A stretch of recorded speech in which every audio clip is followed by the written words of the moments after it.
on? I'm Jerry Burton with Nevada Now. I'm the president. And this is a training that we've been talking about having with Cy for a while now. Sue and I have been trying to, find time to schedule it. Every time we talk to Cy, we've got to do this training. And we're having our program this Sunday with LGBTQ activists and organizations. And it just was a good idea. We were talking to Cy about planning the program. It seemed like a great idea to have the training pre-program. I said, we'll have the pronouns and some of the things that we need to learn ahead of time. She, will understand the terminology, I think you said, Cy. So just for people to know our upcoming program, I just wanted to say Cy will be on it from Gender Justice, and you'll be introducing yourself in a second. But Andre Wade with Silver State Equality, Christina Patterson, she's a licensed psychologist, Christina Vela with St. Jude's Ranch, Lauren Chappell Love, licensed counseling psychologist, and Melanie Scheibel will come back on to talk about her bills, and she was on our last program, is coming back to talk to us. One of the things we put out today, we were focusing on 3 bills that I think Melanie will come and talk to us about, but SB 139, requiring certain health insurance to cover treatment of certain conditions relating to gender dysphoria. I know that Cy's group has been working on that one. AB 280 revises provisions related to public restrooms. Single stall restrooms in public places should be as inclusive and accessible as possible. So that's one that Nevada Now is supporting. And SB 109, requiring government agencies in Nevada to request information related to sexual orientation and gender identity from the individuals it serves. Those are bills that we'll be learning more about, and that'll be on Sunday. So we hope you'll join us for that program. And so this will be a training to get us ready for that. So I think that was the only update we had to have. I think Madalena was going to put some things in the chat so people would know about the program. And Cy, do you want to introduce yourself? And I like I told you, I was passing it to you. This is your training, your program. All right. Well, we're going to have fun with this one. I want to tell you all, I fucking love my job. I love my job because every day it changes. Every day we are looking at new things, new terminology. Obviously, a lot of legislation coming through, most of it not good, but I will address that towards the end of the training. There's going to be a lot of information. I talk very fast because I'm Italian. And so that's why you'll see the hands go up a lot. I cannot slow down. I have tried so hard and I can't. But I also know that I've got about 30 slides and about maybe 60 minutes. So it's going to go kind of rapid. You can use the PowerPoint if you want. You can keep it. If you want more resources, email me, and I'll leave all my contact stuff at the end. So a couple of things I want to point out first and foremost here is that the flag that you see at the top there to the right, that is called the Progress Pride Flag. That was created in 2018 by a group of activists. The original Pride Flag was created in 1978 by Gilbert Baker. He purposely did not copyright it because he knew as an activist that it would evolve in time. And he actually started with like a 7-stripe flag. It went down to like 5 stripes. They added colors, they took away colors. 4 years ago, they added the black and brown stripes to honor people of color in our community. Then they added the blue, pink, and white for the trans community. And the arrow goes forward to show progress in our community. So I just want to say that's the new Progress Pride Flag. If you're putting rainbows on things, it should be the inclusive rainbow. So that's one of the updates, but there's going to be a bunch of them. So, okay, now let's see if we can do this. So what does Gender Justice do? We've been around for about 10 years. We have a 501(c)(3). We've shifted a lot in the programs and things we do. Right now, what we're doing is I can assist with document change with folks who want to legally change their birth certificate, their license, anything like that. It's a legal process. Usually takes a couple $100 and can take months, but we have somebody down at Nevada Legal Services who helps us out. So, and that is something that really can be very problematic for trans folks if they are let's say presenting in very feminine ways, but on their ID, it's say a very masculine name. So it's an easy process to fix and we can help out with that. Obviously, we help give referrals and resources. We do community mobilizing and empowerment. We do policy work, advocacy, direct action activism. We haven't done any, it's weird because I haven't done any rallies or protests in, well, actually, no, I'm sorry. We did some last summer with Black Lives Matter groups, but we haven't done any like, you know, LGBTQ centered rallies and protests. And it's weird because a lot of my job is like shouting into a megaphone. And I think the last time I did it was like last year during the Women's March downtown. I was yelling in a microphone, so I kind of missed that work, but hopefully we can get back to that. We also do inclusivity trainings for organizations, businesses, healthcare providers, really anyone who requests one. If it's a nonprofit, if it is a community-based organization, I usually do them for free. But if it is like, say, a medical provider that has money for professional development or diversity trainings, I'll ask anywhere from a couple hundred to a couple thousand, mattering on if they need to travel or anything like that. But if you know of somebody who does want a training like what you're about to see, just shoot me an email and I'll hook up with them. I'm about to take on the veterans, the VA, so that should be fun. So hopefully that'll happen this summer. I also do presentations, panel discussions, workshops. I do a lot of work with UNLV and CSN in teaching their student nurses, teaching anybody who's, you know, in the field of poli-sci, law, legal work, anything like that. So again, when classes used to meet in person, I'd usually be at UNLV or CSN once or twice a week. I haven't done that in about a year. And then we also have a speakers bureau for people who identify as LGBTQ and want to use their lived experience and their story as a teaching tool. So even if they don't ever want to get in front of an audience, like maybe they're kind of, you know, they're kind of shy from that, it's a way to also get to know yourself and your own power. And if you maybe want to work with the media or you want to write your story, what I teach is how to take the story of your life, how to take what you've been through and edit it down and then make it as effective as possible. So if you know anybody who wants to go through that training, it is a day-long training. I usually do it on a Saturday. I think that we're going to start doing them again in June. So if you know anybody who wants to be a part of that, it's a lot of fun. It's a very cathartic, emotional day, but it's a lot of fun. Okay, so I just realized that in all my trainings, I never talk about really who I am and what I do, or like. So just a little bit of background on me. I started working with AFAN in the 90s as a teenager, as a volunteer in the 80s, when the AIDS crisis really kind of hit its peak in the mid 80s when AFAN opened up. My grandmother took me down there to do some volunteer work. And that was my first, I guess, experience understanding that the government and many systems really don't give a fuck about queer people. And that to me, that pandemic really taught me a lot about how marginalized people are treated when it comes to like health crises and things like that. So then early 2000s, I went back to work for AFAN professionally. I was a street outreach worker for about 6 years, working mostly with injection drug users, sex workers, and men who have sex with men, and just doing outreach. I worked with Aid Project Los Angeles, GLASS, which is the Gay and Lesbian Adolescent Social Services. And I think about the work I did in the late 90s with them and like how we categorized people back then and had the labels we had, which were so limiting. Like if we had a kid who was showing any kind of gender variance in any way, we would say that they were transsexual. And our therapeutic approach with these kids in this group home was forcing them to live at that gender 24/7. They had to do it. There was so much gatekeeping. And I look back at it now and think how harmful it was, but that's where we were in the 90s with these. And I also think that like for myself, when I came out in 97, I came out as bisexual, then I came out as lesbian, and then I didn't really like the word lesbian. And because if you think about back then, this is like before Ellen DeGeneres came out, right? So the only lesbians that I knew about were like Martina Navratilova and like Melissa Etheridge, right? So you could either be like a really butch rocker or you had to be an athlete. And like that was just, you know, we didn't have the imagery, we had the representation.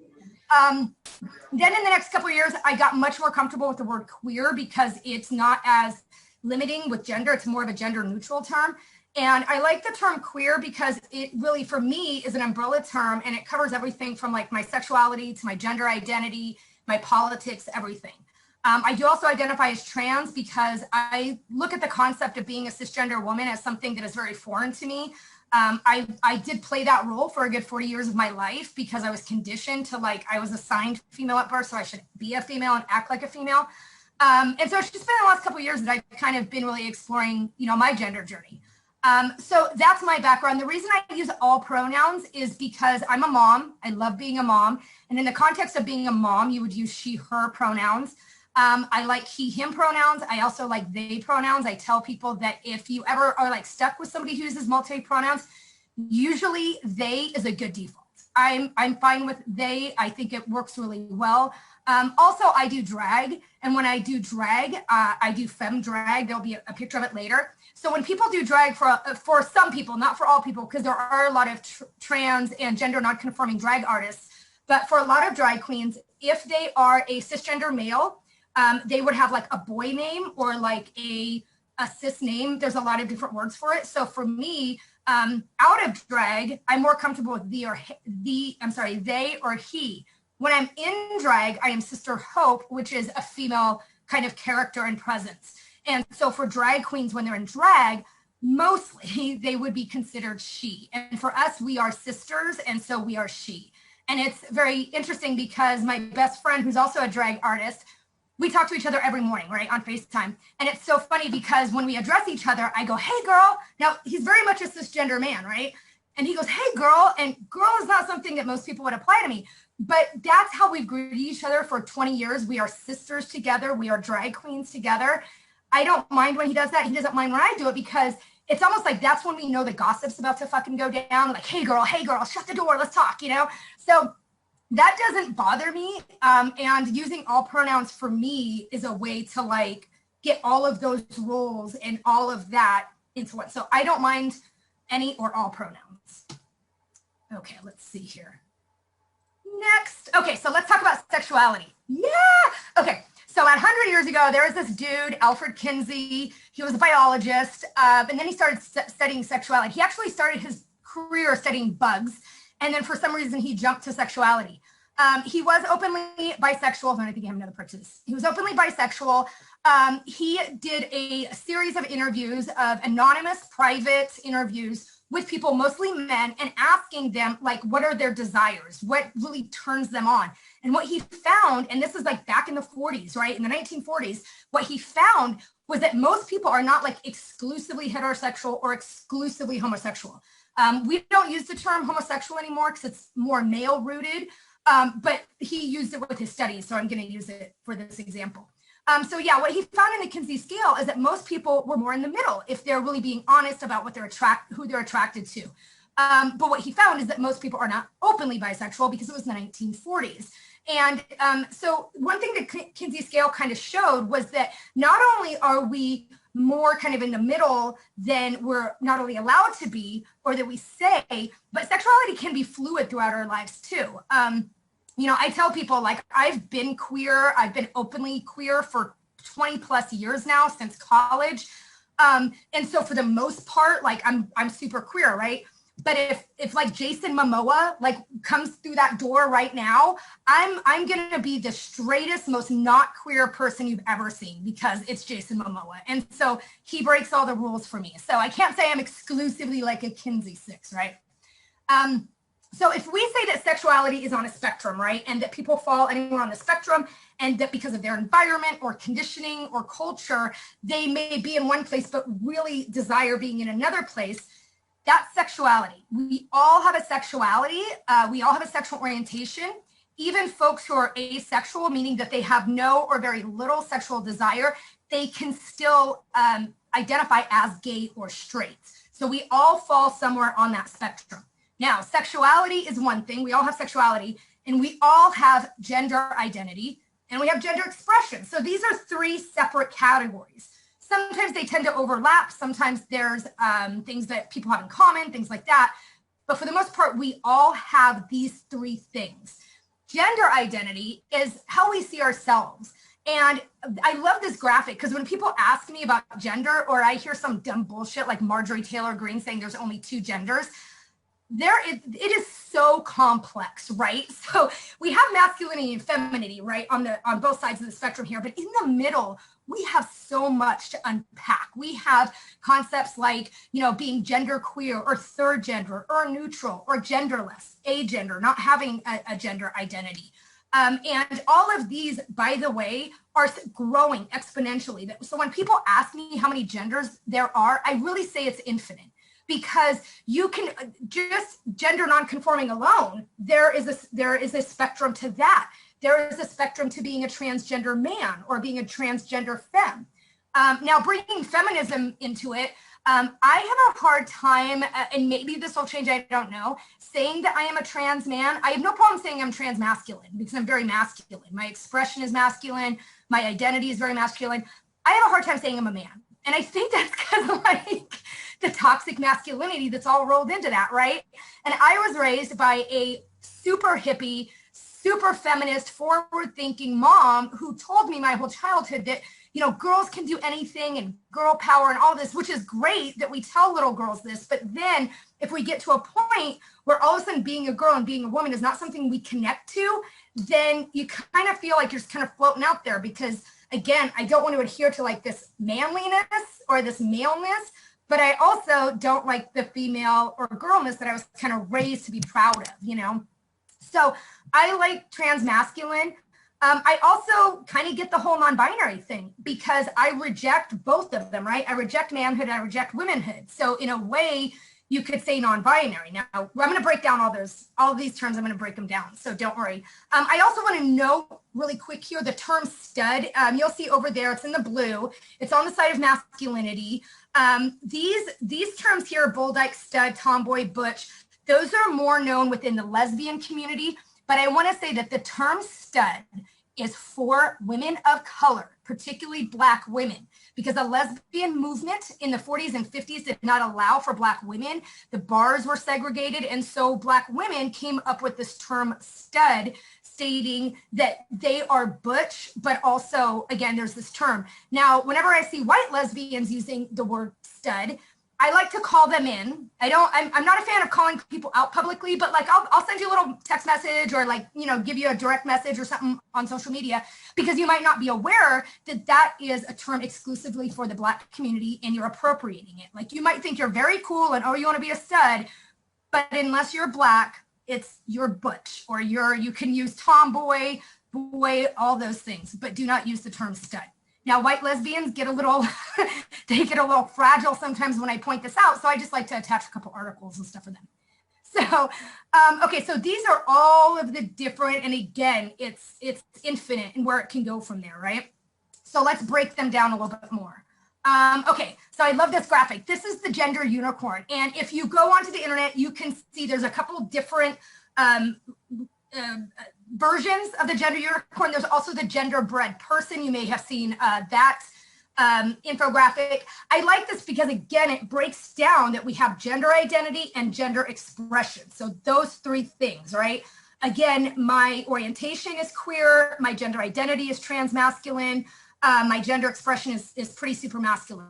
I've never really like enjoyed wearing dresses or high heels. That's not something as a kid I ever liked to participate. There's even pictures of me like at a Christmas recital wearing a dress and I'm just like this. Like it's just like, I always felt like it was a costume. Now, when I do drag, that's a whole different thing because that's not me. That's a different character. That is someone who loves wearing fishnets and loves wearing skirts and puts the makeup on because I'm playing a character. It's not really Psy. But so to say this also is that if we take out the component of being trans to this, you could be a cisgender female and be very masculine with your presentation. You could be very butch. You could be a cisgender straight man and be very effeminate with your presentation. And I like that we're starting to normalize and celebrate this because we always should have, right? But I'll go into cultural norms and things like that. So gender identity, gender expression, and then we have sex assigned at birth. So we no longer say things like that you were born a boy or born a girl. Because if you ask most trans people, their experience isn't that, oh, when I was like 6 or 7, I went from being a boy to a girl. Most trans folks will tell you that their whole experience is feeling like they are the identity they align with. So what we say now, instead of born a boy, we say that you were assigned a sex at birth. So when I was born, the doctor looked down and said, well, there's a vagina, so you're a female. Oh, so I'm sorry, I should say midwife also can make that determination. I'm going to go over intersex in a couple slides, so don't worry, I'll get to that. So you'll see the language AMAB and AFAB within the queer community a little bit more. All right, and if there's any questions, just go ahead and throw them in the comments. I'll try to keep an eye on the comment section. Okay, so gender is a social construct. If there's anything you leave today, well, there's a couple things, but this is a big one, right? Gender shifts and moves and evolves, okay? So the perception of gender is fluid, right? It changes throughout time. It changes throughout societies. Like even right now, if most people saw a cisgender man in a skirt, they would say, oh, that dude's probably gay, or that dude's probably trans, or it's a drag queen. Now, however, if you go over to Scotland and you see a man in a kilt, which is a skirt, that is one of the most masculine butch men there, right? Now, if you look at femininity in France in the 1800s, it looks a lot different than femininity now in the United States in the 2000s.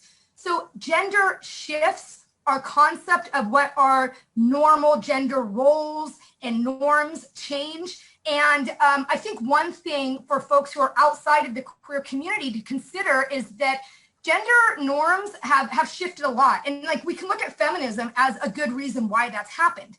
The fact that now women can get a line of credit, or that you don't have to wear skirts all the time, that you can have a job, all of these things 50 years ago would have never been a gender norm for women. So now what we're starting to do is apply that to everyone. So gender roles are learned. And I can tell you this, that as a parent, I thought it'd be a lot easier to raise my kids gender neutral, and we tried. But my daughter is super feminine, super into like princesses and things like that. The good thing is that her godfather is a drag queen. And so she thinks that drag queens are like royalty and they're princesses. But she also knows that most of them are like cisgender men who dress up. So I kind of love that, that she thinks that. Okay, so gender is a social construct. Okay, now let's go from there to new terminology.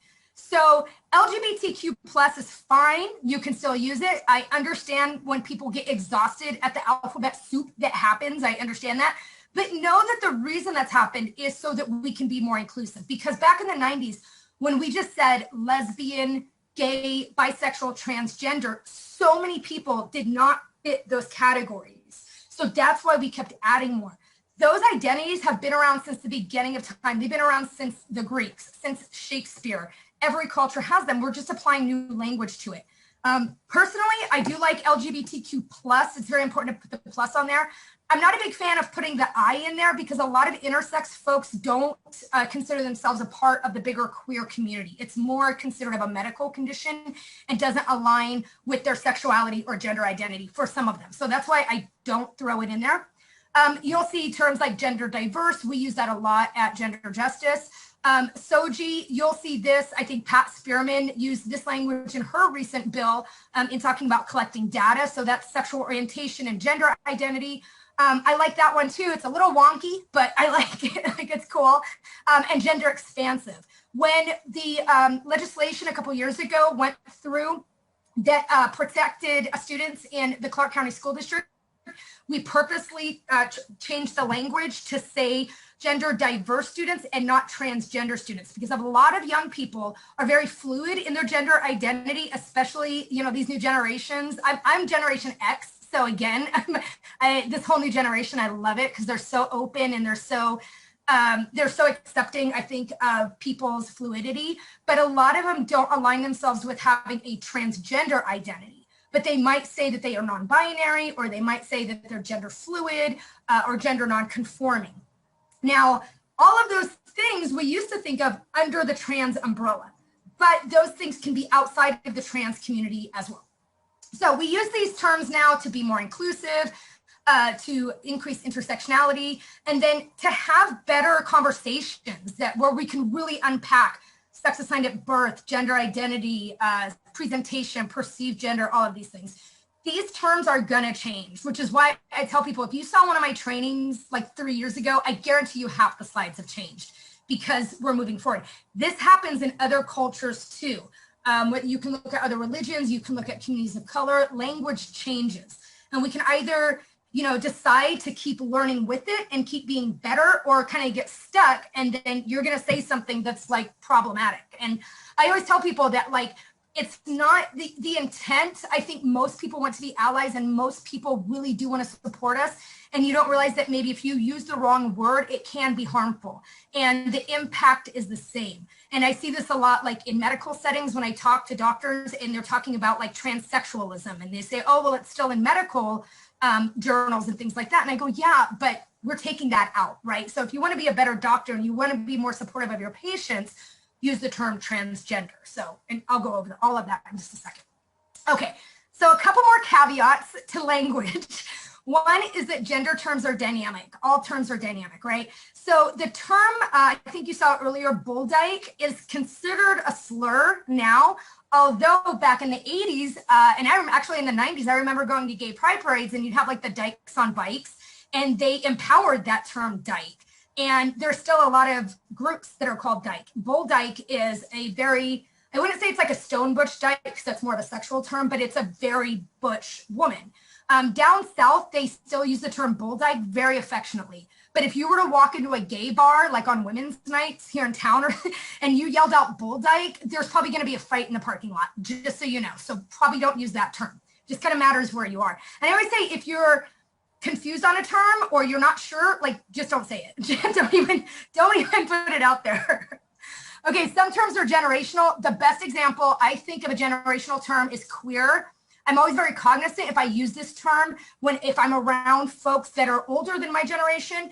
If you're in your 60s or 70s, you probably have a lived history. If you have been queer your whole life or openly queer, when they had to hide the bars, they didn't even have they didn't have these big old rainbow flags outside. They were more of like underground meeting places. Oddly enough, in New York City, a lot of the bars, a lot of the gay bars were owned by the mafia because they wanted to capitalize on the fact that a lot of gay patrons couldn't be served at other bars. So they bought the gay bars and they made money off of them. So the term queer back then was solely used as a slur. It was a word that was used by police when they would come into the bars. They would beat the patrons. They would arrest them. They would call them dirty queers. Their names would go in the newspapers the next day to publicly out and shame them. So the term queer, I think, is much more embraced by younger generations than it is older ones. It is a reclaimed word, much like there's other reclaimed words in other cultures. I think that if the person identifies as queer, or if you're interacting with an organization that has queer in their title, then it's okay to use. But again, it's all in the context of how you use that particular term. People may use terms in unique ways. Again, I like queer because queerness to me is my gender identity and expression. It's my politics, my orientation. Somebody might just say queer and it might just mean that they are a gay man. And it might not have anything to do with their gender identity at all. So know that most folks with their labels, there's a lot of nuance to labels and how they identify. And for some people, their labels change. I mean, mine have changed a lot within the last 20 years. So, you know, it's good to always check in and say, oh, okay, that's new. Like, tell me more about it. Okay, speaking of that, usually it's okay to ask folks about their identities, their labels, how they categorize themselves, but there's a lot of folks who feel like it's very exhausting to do that. It's emotional labor. If someone comes up to you and says, if you're trans, and they say, well, what do you think about all these laws? What do you think about this? What do you think about that? Pronouns, da, da, da. Some people might just be like, fuck off, right? I don't mind because it's literally my job and I will bust out a PowerPoint and I will give you handouts and everything. I love talking about this kind of stuff. But for a lot of people, it's just a lot to be that point person. So know that if you're able to have a conversation with someone who is trans or queer, that there's a privilege in that. And to share space with someone and have them explain things to you. I mean, at least buy them lunch or Starbucks or something. Give them something for that because it takes a lot. Okay, so the term cisgender actually came about in the late 1970s. It was a response from the trans community when they were starting to be labeled, you know, like trans folks. Well, wait a second. If I'm trans, then what are you, right? Because as my mom would say, normal is just a setting on the washing machine. Like no one is normal. That is just a ridiculous term, right? But cisgender is, for the most part, it's somebody whose sense of their gender identity aligns with what they were assigned at birth. So most folks are cisgender. Just know that there's huge privilege in being cisgender, everything from bathrooms to visiting your doctor, airport security. When you go through those scanners, those kind of like, rotating things, those clear glass things, there's actually someone, and now you're all going to look for this when you fly again. There's somebody probably about 30 feet, 30, 40 feet. There's two buttons. There's a male and a female button. And from what they see, your gender expression, they pick one or the other, right? And believe me, if you know anybody with TSA, I would love to train these fuckers, because there's a lot of harm that happens with TSA. If you go through that and there's some kind of anomaly or something that doesn't line up to what they think your gender should be, that's a reason for them to pull you aside, pat you down, ask you questions. Airport security can be really traumatic for trans folks. So just know that's another place where that can be really problematic. Okay, so you can like Google the word transgender and you're gonna get a fucking million different definitions. This is the one I like the most. It's someone who identifies as a gender other than what's expected in relation to their sex assigned at birth. And again, gender identity is different from sexual orientation. They're two separate things. So this is a part of the training I like to call how not to be an asshole. So these are the things to consider when you are thinking about the trans community. So it's not about body parts, medical procedures, or hormones. We used to say that folks there's this transition and you're either pre-op or post-op. And that's where the concept of being a transsexual was, because it was sexualized and it was considered like this medical thing. Being trans, you don't have to do any of those things if you don't want to. There's a concept of social transitioning where you may change your pronouns, your name, your gender expression, things like that. And then there's medical transitioning. And not all folks do medical transitioning. Some people do. Personally, I got top surgery about 6 months now, which if you don't know is pretty much like it's a partial mastectomy, but they pretty much take all the tissue, all the stuff off. I had pretty big breasts. I had like 34D, which is like Chihuahua. It's like Chihuahuas hanging off of you. Like it's really big. And for me, it caused me a lot of anxiety and a lot of depression, because as masculine as I was in everything I did, from my hair to my clothing to everything, I would look down and I would see these breasts. And it really caused me a lot of just depression. It made me not confident in who I was and how I identified. So I had top surgery, but I don't plan on being on hormones. For me, what hormones do, first of all, when you take hormone replacement therapy, you kind of go through a secondary puberty, because that's what it's doing to your body. There are amazing things that can happen from hormone treatment.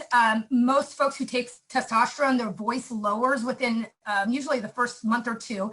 They get facial hair. They actually get hair everywhere. There's a lot of acne usually that comes along with it, because again, you're going through a second puberty. And there's also one of the side effects is hair loss, or like receding hairline. And so for me, none of those things I want. And for me, like having facial hair and things like that, and redistribution of fat and stuff like that, to me, it's not the epitome of being masculine. And so I'm not taking hormones, and I don't think I will. They're also very expensive. Most testosterone, you have to take like a weekly shot. I'm not a big fan of needles.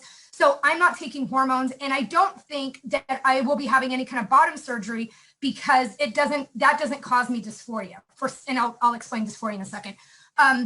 So it's okay that people identify as trans and don't do any of these things. And to ask them where they're at on their journey, if they've had the surgery or not, is very offensive. And unless you're very good friends with them and you have that kind of relationship, it's not something you should ask. You should never ask like what a transgender person has in their pants, when they're going to get the surgery. There's over 20 different gender affirming surgeries that you can have. And so there's not just like one surgery. We don't say sex reassignment surgery anymore, or sex change. We don't use that language. What we say now is gender affirming procedures. And one of the important parts of the language of Senate Bill 139 was that you alluded to it, talking about these gender affirming procedures. They are backed up by science. They are backed up by the DSM and the WPATH standards of care. And having insurance pay for these things in the long run actually saves money, but it also, of course, helps save lives of transgender folks who can't pay out of pocket for these things. That's another reason why some people might not have surgery. Top surgery is anywhere from $8,000 to $12,000. Bottom surgery can be anywhere from $25,000 up to $70,000 out of pocket. So a lot of folks may want those surgeries, but they don't have the financial ability to have them. Okay, here's the words we don't use anymore, right? So if you have to write them down and like put a big old fucking cross over them, however you got to do it, don't use those words. Don't use the term he, she. Nobody is a half and half. This has also always been used kind of as a derogatory slur. When people don't want to validate someone's identity, they say, oh, that's a he, she. And it's almost a way of like dehumanizing people. M to F and F to M used to mean male to female, female to male. The problem is we're still kind of contributing to the gender binary by saying that. For top surgery, they used to say F to M because like you're removing the breasts. What they say now is masculinization surgery or just chest, like mastectomy or chest, chest sculpting, I think is what they call it.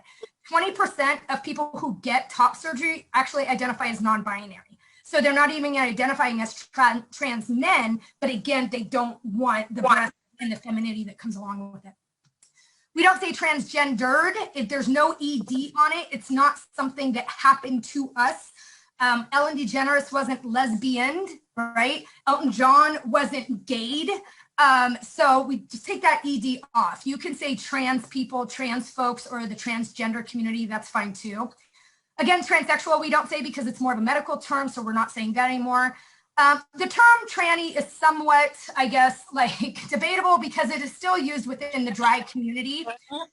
RuPaul got a lot of pushback because he was using it in the first couple seasons, and they don't allow it on that show anymore. But if you go backstage at a drag show, you may hear it thrown around kind of affectionately, right?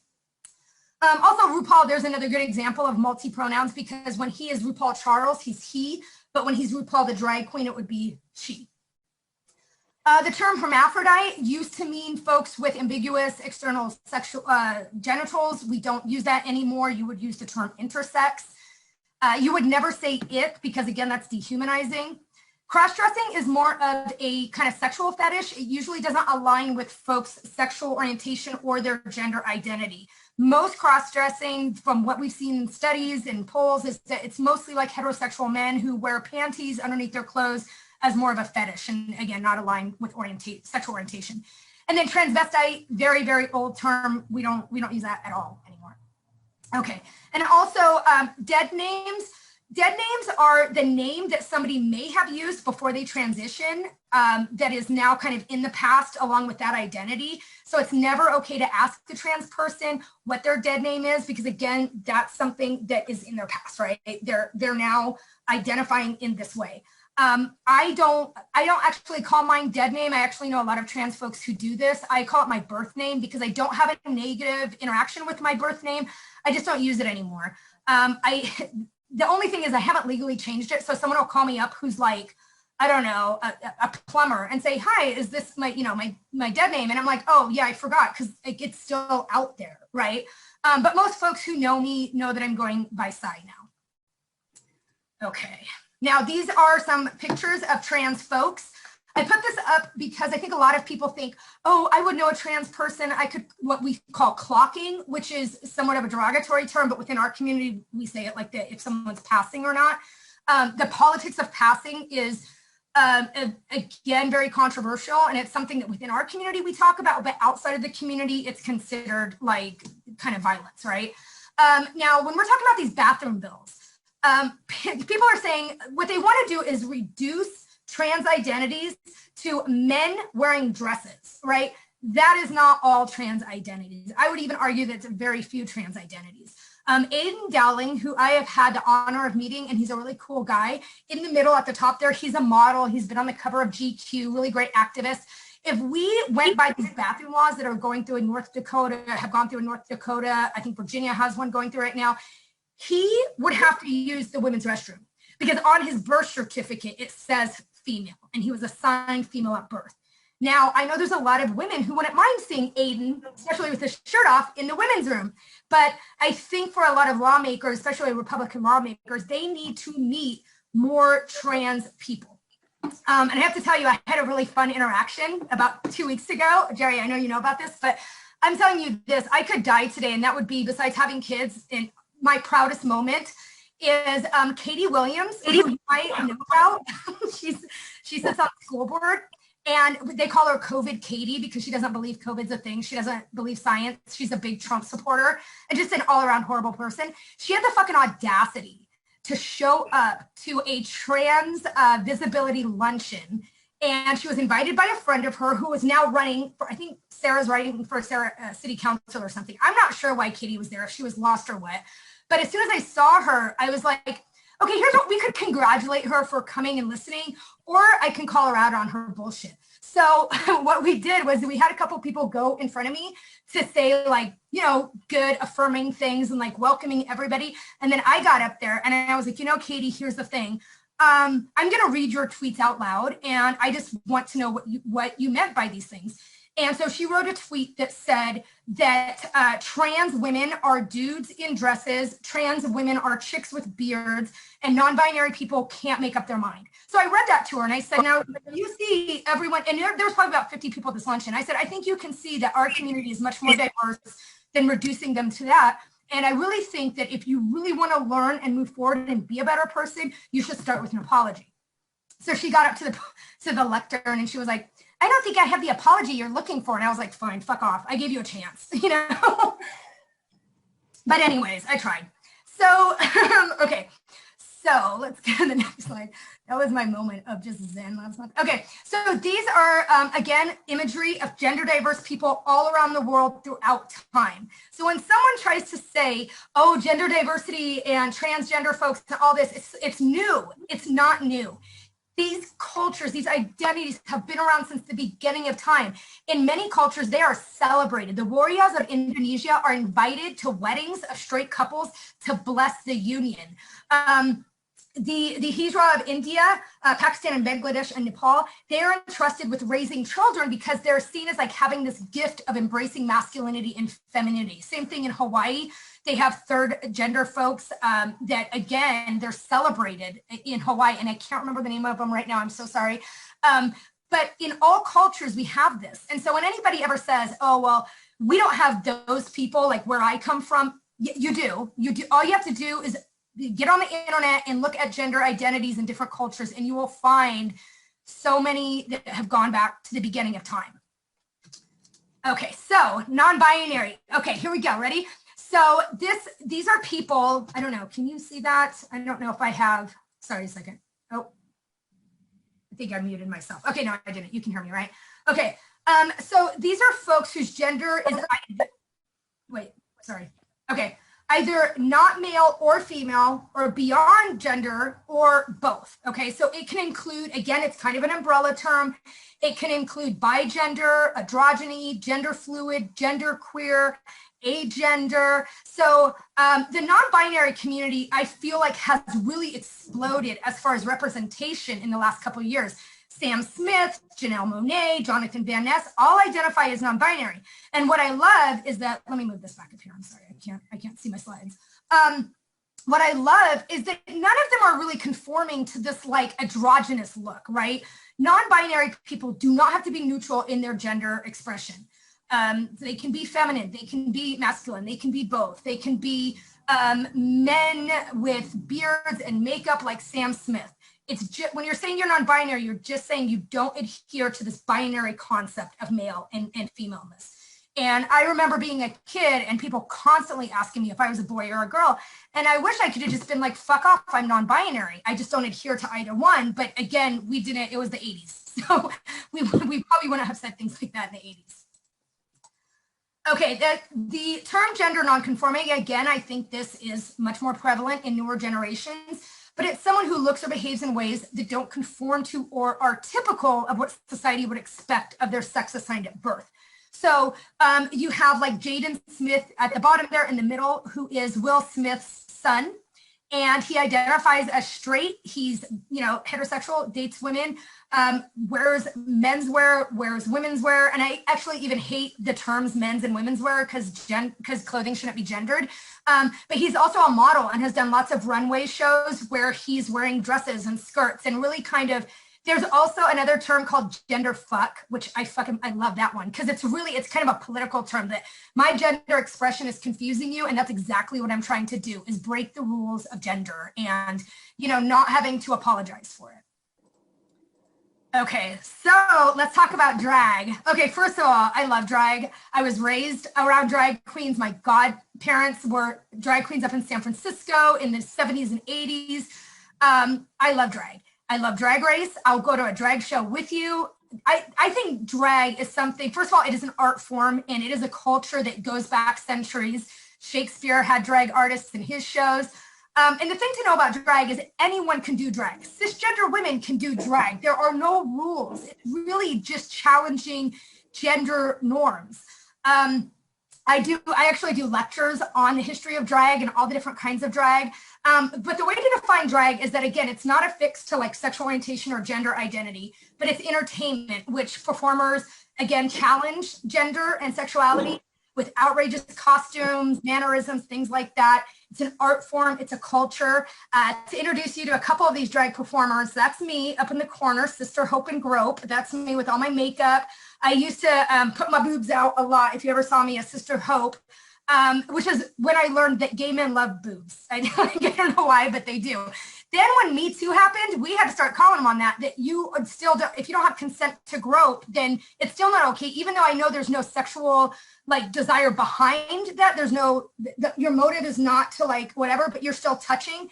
And so we've had a lot of really good conversations within the queer community about consent and things like that.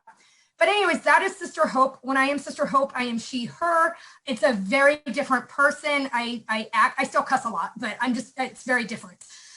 Jinx Monsoon in the middle, one of my favorite drag queens, season 5, I believe, of Drag Race. She's just one of my favorites. She's considered like a comedy queen because she does a lot of really fun, outrageous performance with her drag. That is a drag king.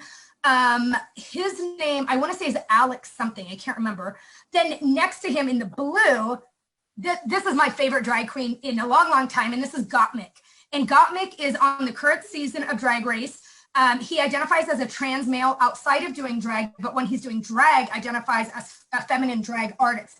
But it is the first time that they've ever had a trans masculine person on Drag Race. And when this happens, again, it increases acceptance and our understanding that drag is really, it doesn't matter how you're identifying, it's challenging gender. And then there's at the bottom there, one of my other favorites, Bob the Drag Queen, season 8. And Bob identifies as non-binary, uses all pronouns, also polyamorous, amazing on social media. I fucking love Bob. I met Bob last year at Pride, and fantastic human being, but also somebody, again, who challenges what drag really is. If you've never been to a drag show, you need to go to a drag show. It is an amazing cathartic experience. It should be on your bucket list. It's a way to celebrate gender and gender identity. And so it's a lot of fun. You'll have a good time at a drag show. Probably not appropriate for kids though. Like I don't let my kids watch Drag Race, okay? It's not okay, no. Okay, so I'm gonna throw in a sexual orientation here, pansexual. Okay, so if we're talking about bisexuality, bisexuality doesn't necessarily mean just two. It is two or more, and it's not man, woman. Bisexuality is being attracted to your gender and different genders. So I think the thing with pansexuality is it's kind of a newer term. I mean, it's been around for probably about 20 years, but it really started getting popularized when Miley Cyrus announced in 2015 that she was pansexual. And then everybody's all of a sudden fucking Googling pansexuality. So pansexuality is stating that you are attracted to someone regardless of their gender identity. It could be men, women, trans folks, non-binary folks. You can also use the term omnisexual. Again, it means being attracted to all genders.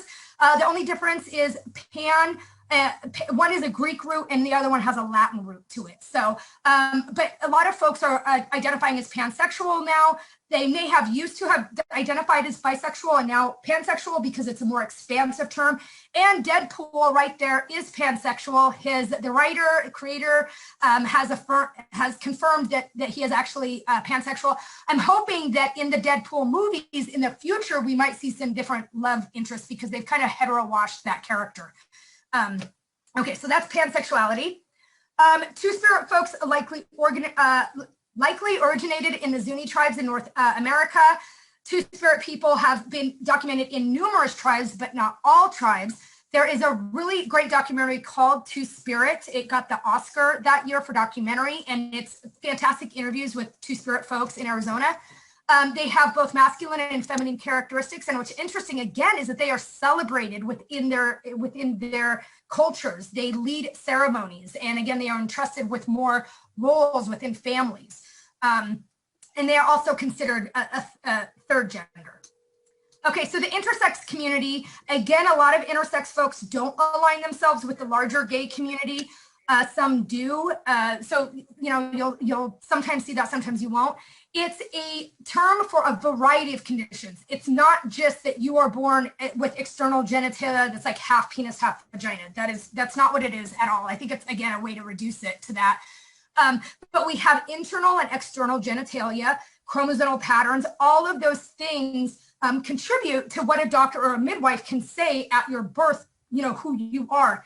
It has been historically, these children, if they are born with ambiguous external genitalia, undergo immediate plastic surgery, which is very dangerous. There's a high death rate to these surgeries. It almost always leads to sterilization and psychological issues. So they're trying to ban these state by state.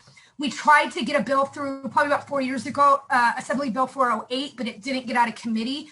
I think California has banned these surgeries, but they are very, very dangerous. The other thing about these surgeries is that when doctors perform these surgeries, they have not in the past told the parents. They certainly obviously don't get the consent of the child. And a lot of times it's not part of their medical history, which can be very problematic decades down the line when they're having, you know, issues of having children, things like that. A lot of people can be intersex their whole lives and not even know that they are. Some cisgender men are born with ovaries, and you wouldn't know, again, unless you have like a body scan or something like that. So there's not a lot of proper statistics. The best I've heard is about 1.7 to 2% of births, which is about the same amount of births of babies that have red hair. So not completely rare, but, you know, like I said, 2%. Okay, oh shit, I only got like 5 minutes. Okay. So the thing about gender expression that I really want to kind of get through to a lot of folks kind of that are outsiders is that we need to stop gatekeeping, and we need to stop saying, well, if you're a trans woman, you have to be like a woman, like a very feminine woman to make me comfortable, right? And the problem is that gatekeeping happens outside and inside the community as well. But trans women don't owe anybody femininity because we don't demand that cisgender women, I'm going to assume that there's some cisgender women, you know, watching right now that are wearing pants, right? Or don't have makeup on or are not wearing high heels. So if we don't demand that hyper femininity from cis women, we shouldn't demand it of trans women either. And the same for trans masculine people and non-binary people as well. Okay, so let's talk about pronouns really quick. So there's, by the way, dozens of pronouns. There's neo-pronouns. There's your basic like she, he, they pronouns. These are always evolving and changing. I don't see a lot of neo-pronouns being used, but you might meet someone who uses like zer or z, things like that. There's a whole bunch of them. I can send you some more information on them because I do a whole training about pronouns. But just know this, that it is super important to use the right pronouns, especially with young people. They've shown that using the correct pronouns with young people who are gender diverse reduces suicide by 60%. Just being affirmed and supported with your pronouns is, it's amazing, like what it does for you when somebody uses the right pronoun for you. The word they as a singular pronoun is grammatically correct. I was a journalist for many years, I can tell you. It's in the dictionary. It was actually the Merriam-Webster Word of the Year in 2019 as a singular pronoun. The problem is in the English language, it's very limited. It's very binary, right? Same thing with Spanish, French, Italian. When you look up to like Swedish, so you look at like those countries, Norway, Sweden, all of those countries there, their languages are actually much more neutral, gender neutral. And there are terms that I believe it's Henny. I could be wrong, H-E-N-Y. And it's really for anybody. It's kind of like using they. It's a gender neutral term. I'm sorry, it's the end of the day, so my brain is not as it was. But you can do it. You can use they. If you find a wallet on the floor, or let's just say a phone, right? You find a phone, you take it to the lost and found, and you say, hey, someone lost their phone, and I don't know whose it was, but I'm sure that they'll come back to the lost and found to find it. There you go, because you didn't know if that person identifies as he or she, so you use they as a neutral term. It takes a little bit of a shift in thinking. I get that, because we are conditioned to use he and she, but it's not as hard as you think it is. It really isn't. What do you use for a trans person? What pronouns? Whatever they use for themselves. And it's okay to ask them, again, sometimes not, but for the most part, it's usually okay to ask them what pronouns they use for themselves. Okay, so gender dysphoria, Jerry, I might go over by a couple minutes. I apologize. I just realized. You're fine. Okay, gender dysphoria is a medical condition. Not all trans people have gender dysphoria. Again, this is debated within the trans community that people say, well, you can't be trans unless you have dysphoria. You can be trans without dysphoria. Right now, I don't have a lot of dysphoria. I got rid of these things. I feel pretty great about my gender expression and how I walk through the world. So I don't experience that dysphoria. For a lot of people, it is very hard. It's hard to leave the house. It's hard to use public restrooms because of that dysphoria. Dysphoria is basically your expression, your body not matching who you know you are. It is different from dysmorphia. Dysmorphia is a condition that folks with, like, say, eating disorders might have, where they look in the mirror and they see a 500-pound person, but in fact, they're only 110 pounds. That's dysmorphia. That's a disconnect of what is actually really happening. Where dysphoria is knowing that you're just not, your exterior is not matching who you know you are. Okay, here's some statistics. 41% of trans folks have attempted suicide. I actually think that's a much higher number. It's just underreported. 80% of trans folks feel unsafe at school because of their gender expression. I really like this quote, and I'm not sure who said it. I just pulled it off the internet. Trans people don't die by suicide because they're trans. They die by suicide because the rest of society doesn't treat them like people. This is Leela Alcorn. She died by suicide. I want to say it was about 6 or 7 years ago. I believe it was 2014. She put a suicide note on Tumblr and stated that her parents didn't support her. She got bullied at school a lot, but she wanted her suicide to mean something. So she put it all over, like, she put it on Tumblr. She put it on, I think, MySpace. She was on a bunch of platforms before she killed herself. And this is tragic. This happens every day to trans folks who just are not accepted by society. Okay, some quick statistics here. 75% of victims don't report hate crimes or interpersonal violence. 40% of victims fail to report because they don't think that their mistreatment is a crime. They might not see it as a hate crime or as interpersonal violence. Especially before marriage was legalized, like on a federal level. If you didn't think that your union was legally binding, then you might not think it's domestic violence. Even though we know that domestic violence is violence in a household between anybody, a lot of folks didn't think that same-sex unions, that was considered DV.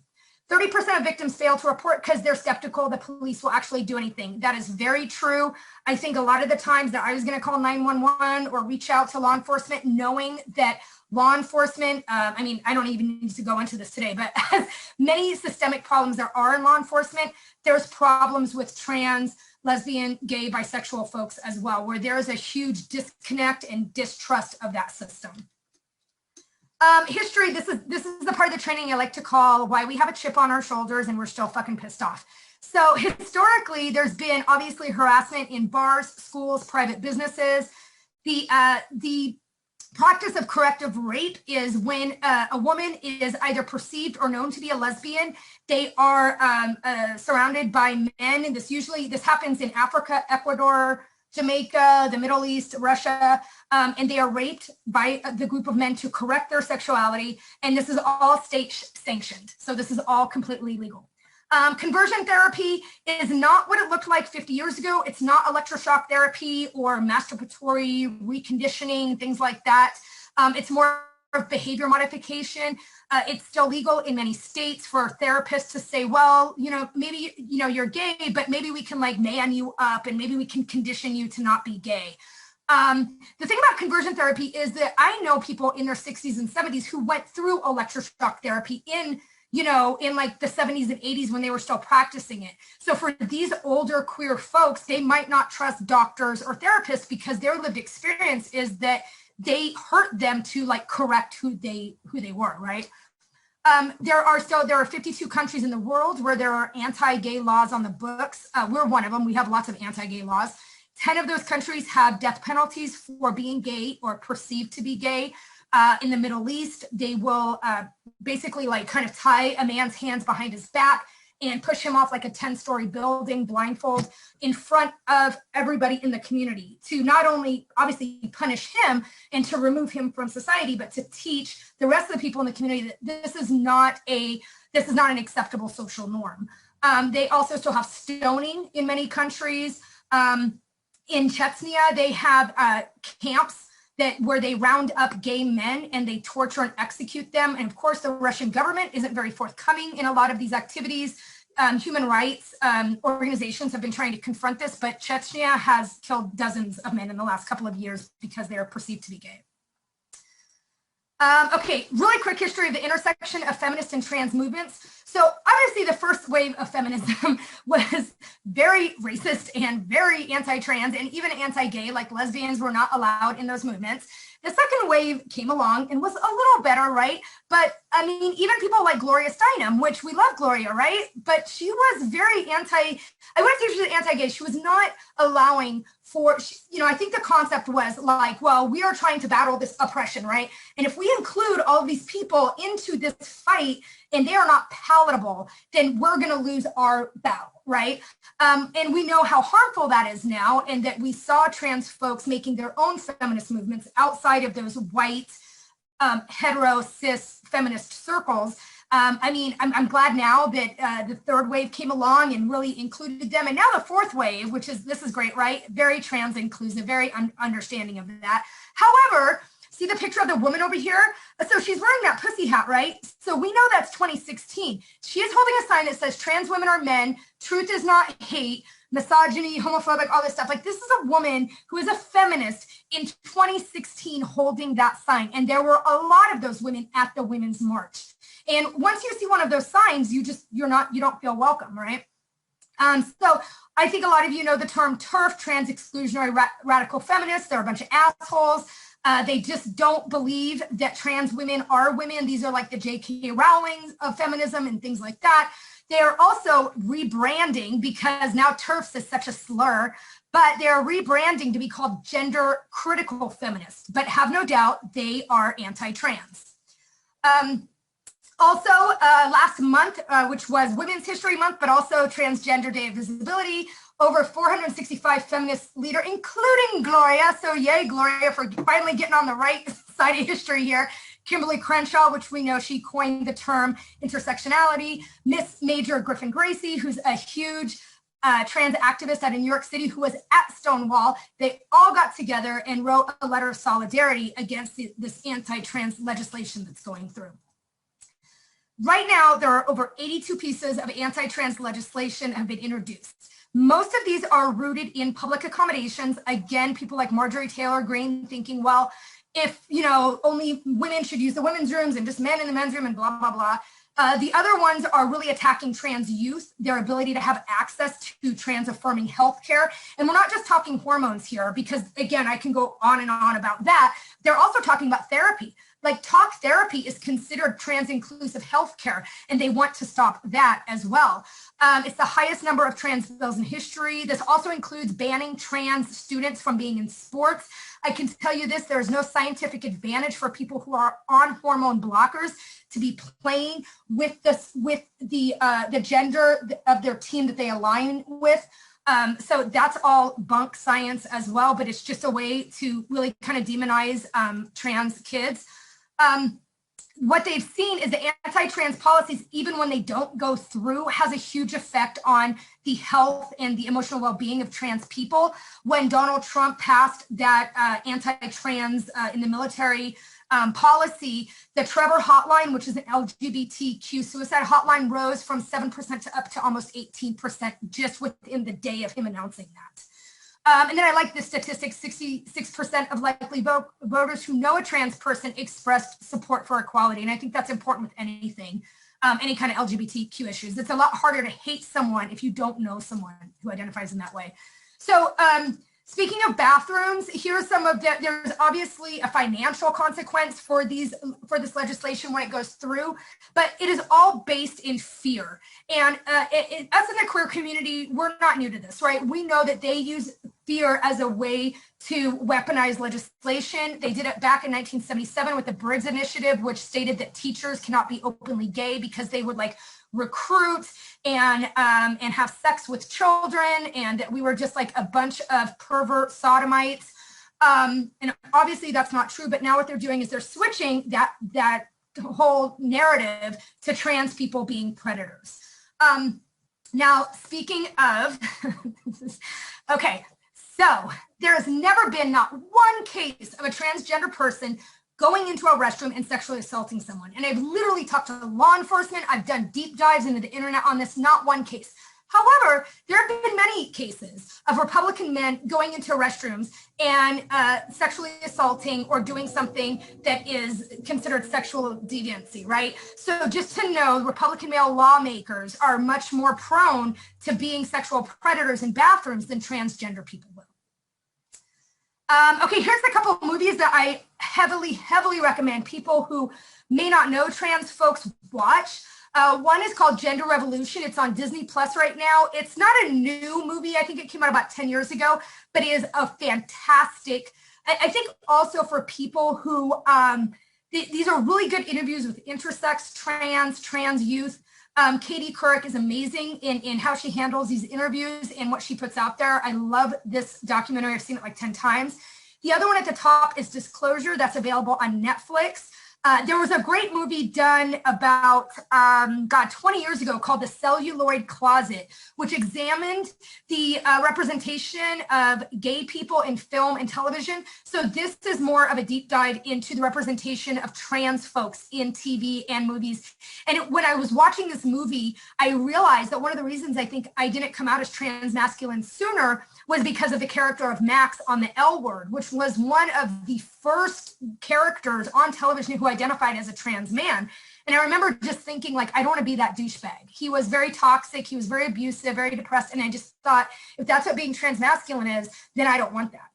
And then within this past year, Elliot Page coming out as trans masculine, that was someone who I really felt like I get it. And like that, his journey was very similar to my journey. So when we see people who have positive representation, it encourages and affirms us as well. Boys Don't Cry it's a very hard movie to watch because it does involve a hate crime and sexual assault and murder, but it is a very important story in history to know about. And then that's a very good movie, Trans, the movie, that's also available on Netflix. Okay, here's some really good resources, Human Rights Campaign. Also, here's another organization that 30 years ago was considered very anti-trans. A lot of the gay rights movement was very much led by cisgender white gay men, and it's just now within the last couple of years being much more diverse and inclusive. But HRC has done a really great job the last couple of years in doing that. The Anti-Violence Project, if you work in the field of domestic violence or sexual assault or education in that field, that's a really good resource.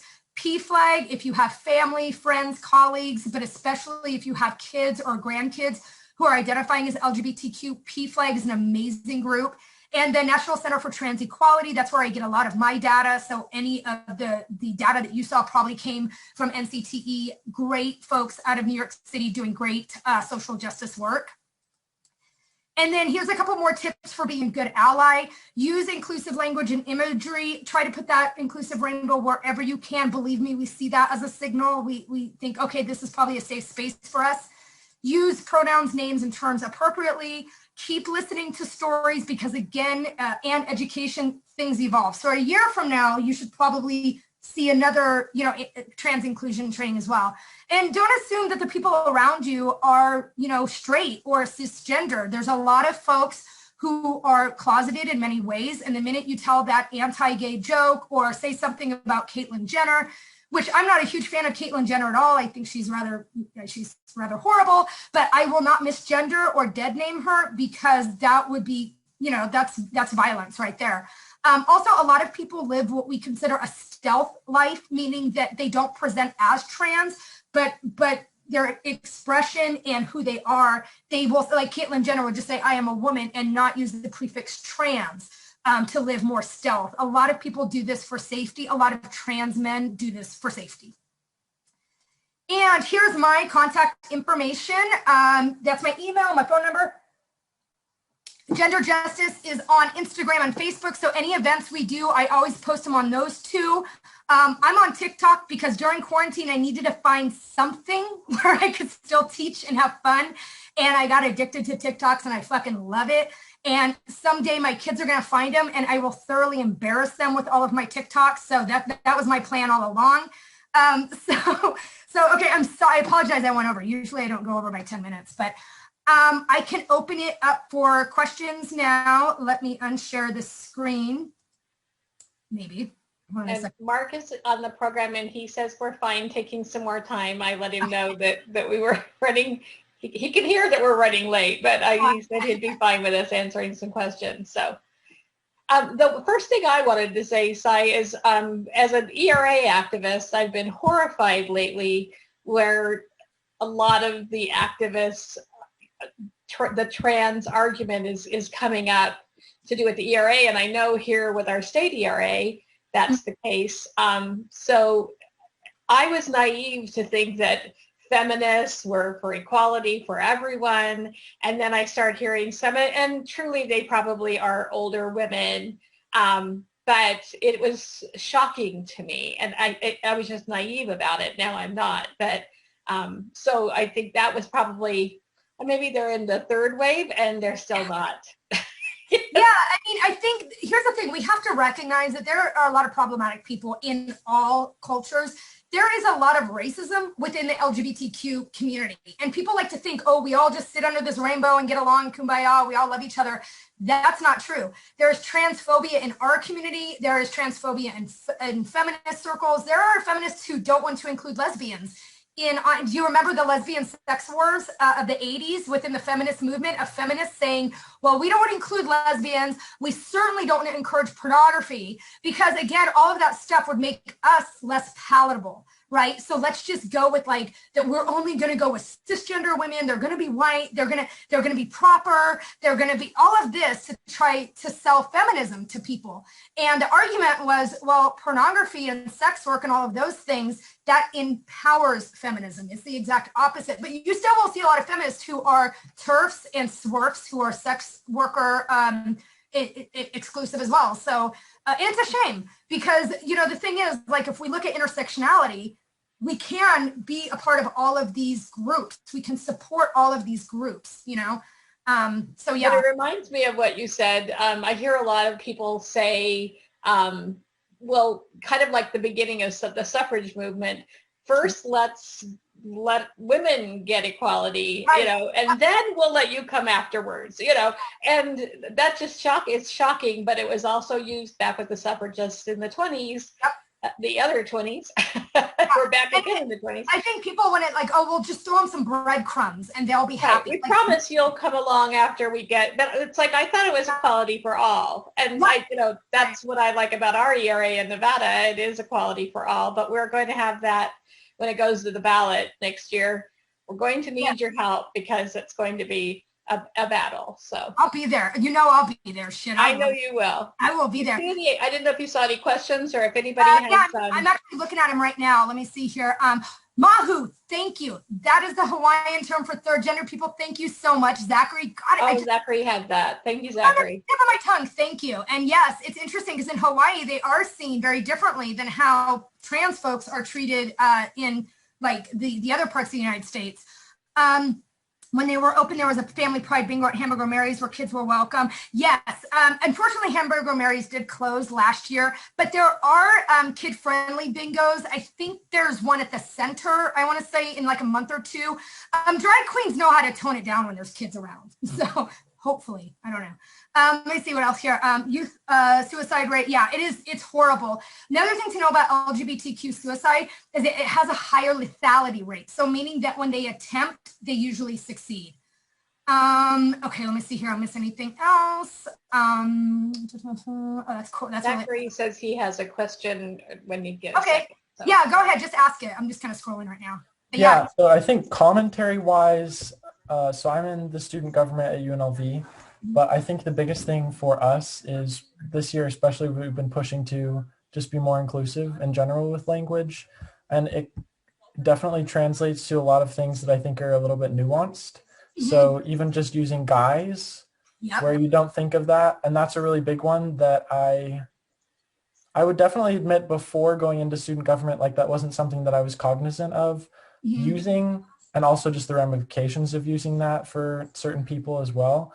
But the question I guess I had is, so on campus, we're trying to be as interactive and pushing advocacy work as much as we can, specifically on our campus, but off as well.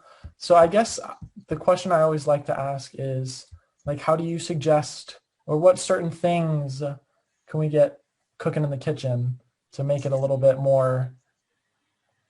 Well, I'll tell you what, I think, first of all, there's a lot of really great groups on campus. Romeo used to run a QPOC group, but also like out of the Social Justice Center.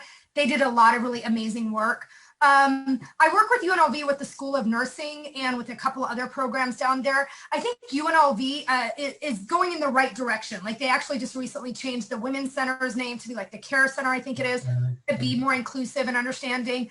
I think a lot of it is really just putting out there that you are inclusive. And again, that can be imagery within your marketing.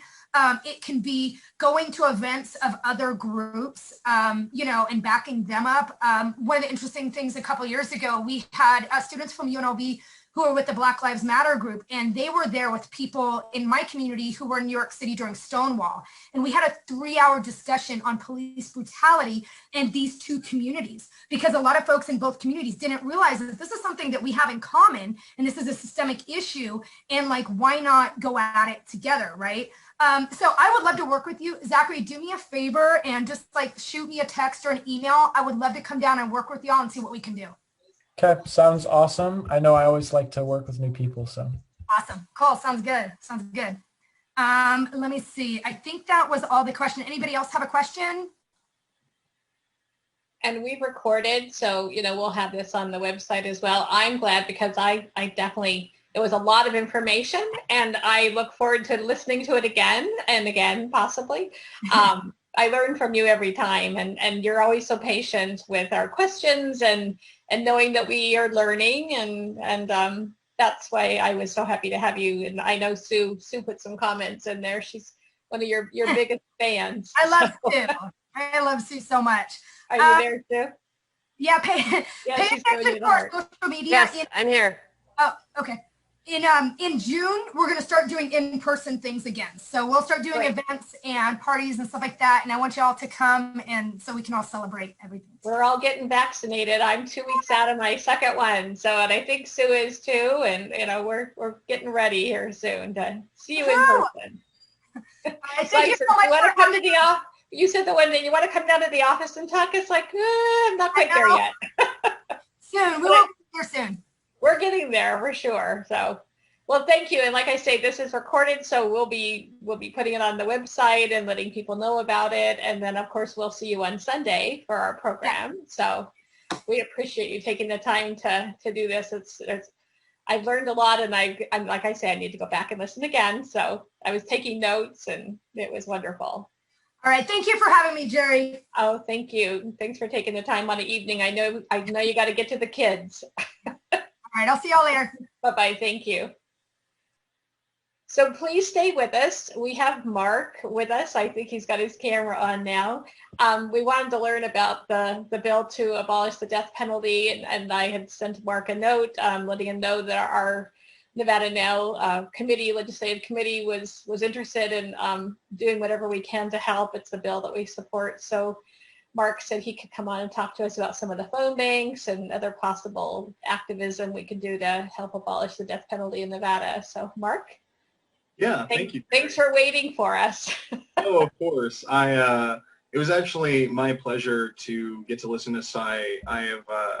It's been a long time. I feel like in COVID, I feel like there's people who I see all of the time and I sort of took for granted. Sai is one of those people where I'm like, man, I really have not, and I'm using heteronormative language, but I'm just like, oh, wow, I have not seen these folks in forever. And especially a lot of the folks on this call, I think I've maybe had a cocktail or two with many of you at the Velveteen Rabbit once upon a time. So for some of the Nevada Now meetings once back in the day. But anyway, I'm Mark Bettencourt. If you haven't met me, I am the project director with the Nevada Coalition Against the Death Penalty. You may have known me. I've done some conservation work and community organizing in Las Vegas for longer than I want to admit, and my hairline is starting to show it. But I appreciate y'all taking the time. I'll make this as relatively quick.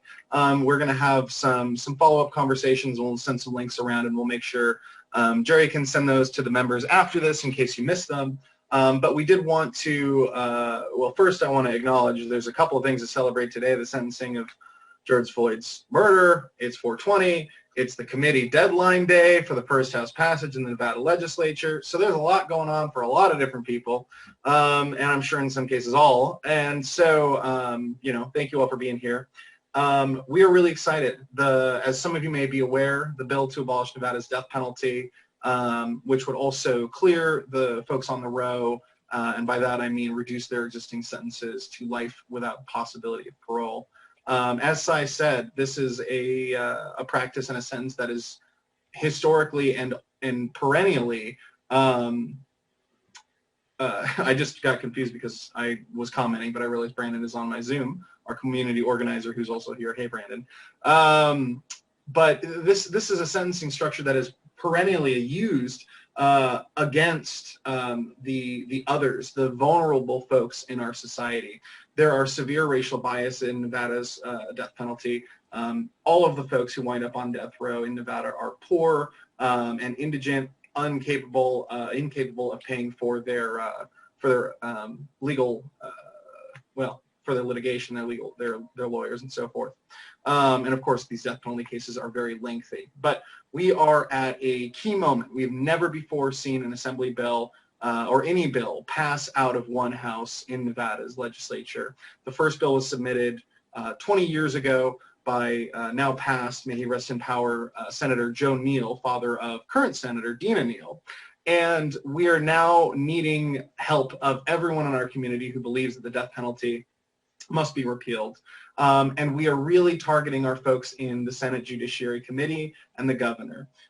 We saw unanimous support from the Democrats. We are a nonpartisan organization, as I'm sure you all are as well.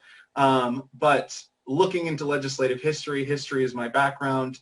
We've never seen a case where a committee has not heard a bill after unanimous party support on the other side or in the other house. And so we're excited and really we believe we are at the precipice. And the truth is, the folks who really hold the keys to this are Senator Melanie Scheibel and Senator Nicole Cannizzaro, both of whom have ties to the district attorney's office. We have reason to believe that they have a ton of things going on right now. There are a lot of pieces of legislation that are really crucial, and we need to make sure that we're reminding them, you know, that this is a crucial issue. This is not only for the saving the spirit and the soul of our state in many ways. It is also, from a pragmatic standpoint, inefficient. It takes more than 20 years per case on average. It costs more than $500,000 per case that's sought.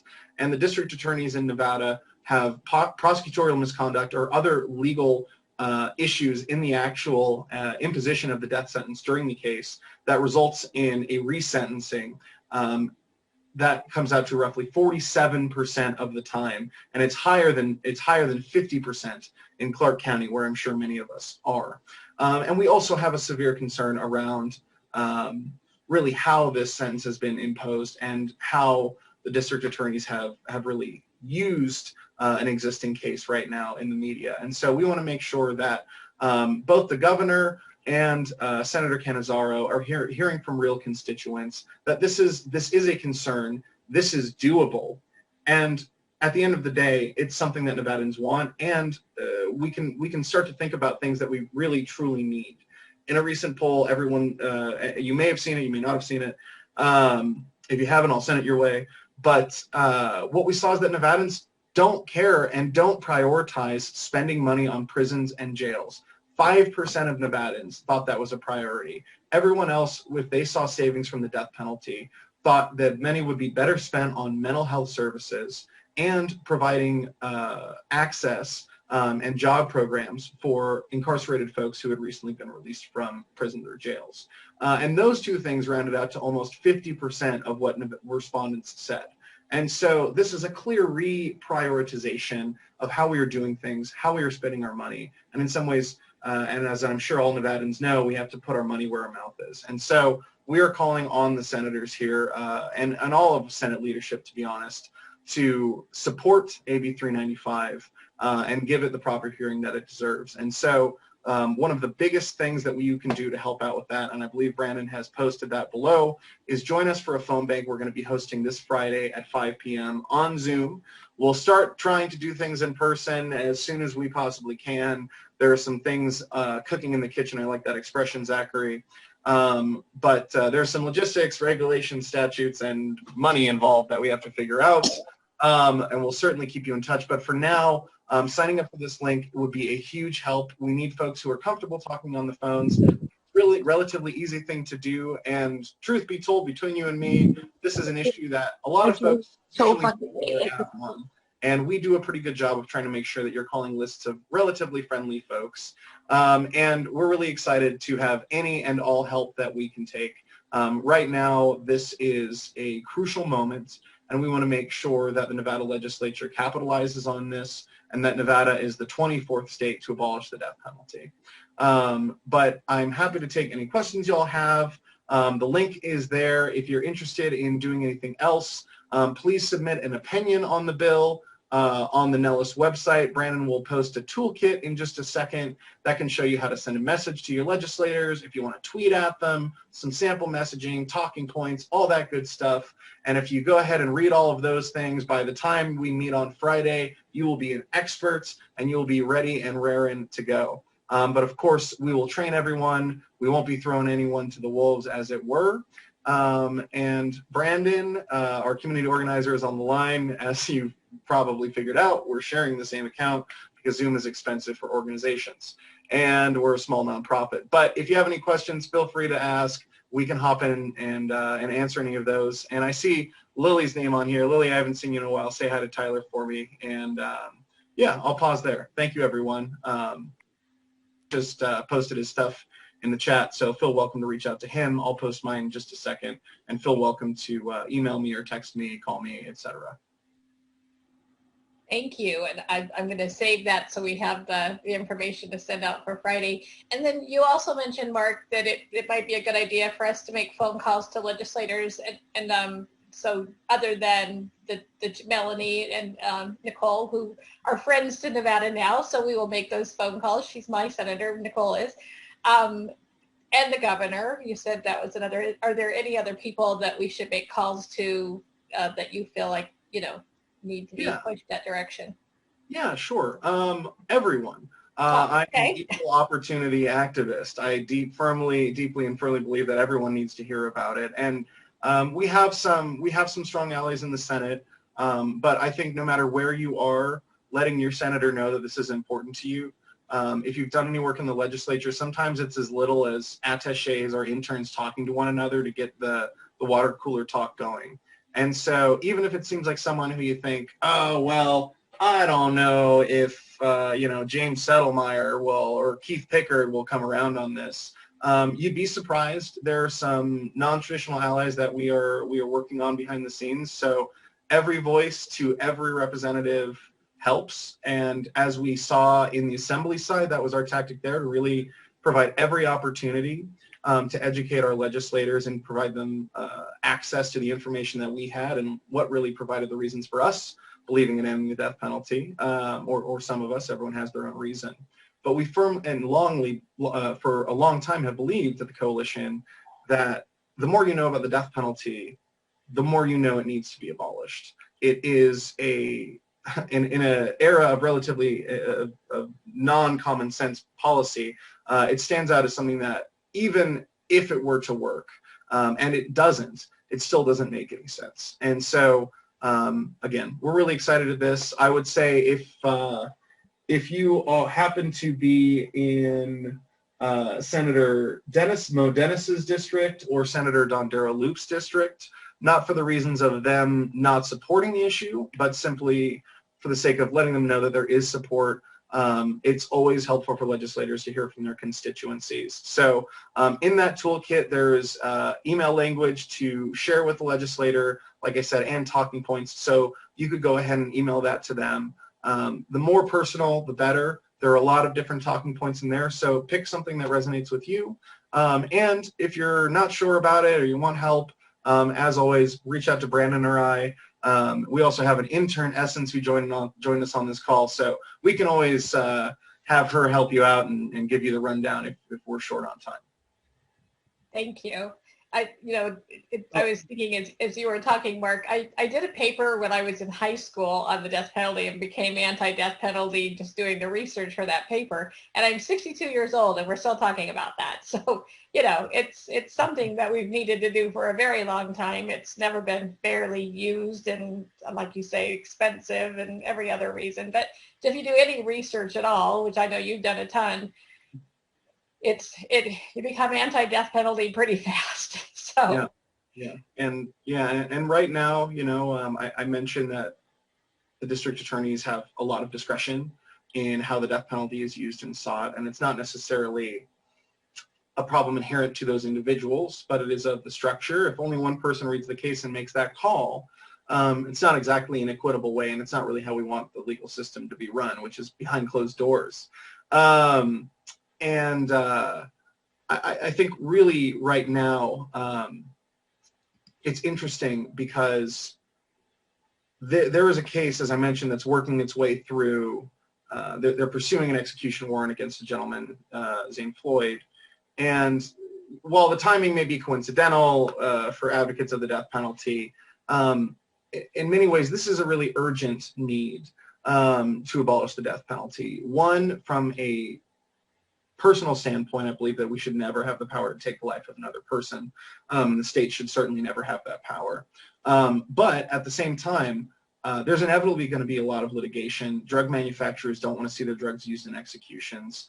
I have a booklet, like a 100-page booklet that I just received from a source, and that's the statement of almost every drug manufacturer who does not want their drugs used in this. And that's because they're in the business of life, not in the business of death. And so there's inevitably, if things move forward and roll ahead in this existing execution, ultimately what we're going to see is that it's going to cost hundreds of millions of dollars, as it often does, and it will likely result in nothing except for more trauma for all sides, both the victim family members, survivors, and the defendant and the family of the defendant. And so it is just a system that it makes or elongates the cycle of violence or perpetuates the cycle of violence rather than cutting it off. And so that's, I'm belaboring the point now. You all have been wonderful and sticking around, but happy to answer any questions if there are any. Otherwise, I'll let y'all go. And Mark, that case you were just talking about, that's here in Nevada? Yes, it's happening in Clark County right now. Not to draw attention to it, but the fact of the matter is this is not something that is lying dormant. The district attorneys are pursuing this actively.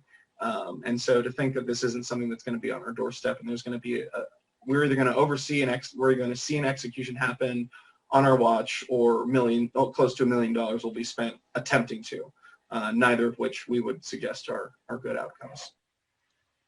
Well, I remember Shelley Berkeley, when she was Congresswoman, would say if you know I'm for the issue, still give me a call, because we keep track of calls. We know that way they know we're getting a lot of calls about the death penalty, whether they're for it or against it. It's important. So I think it is important to make those phone calls to everyone. So thank you.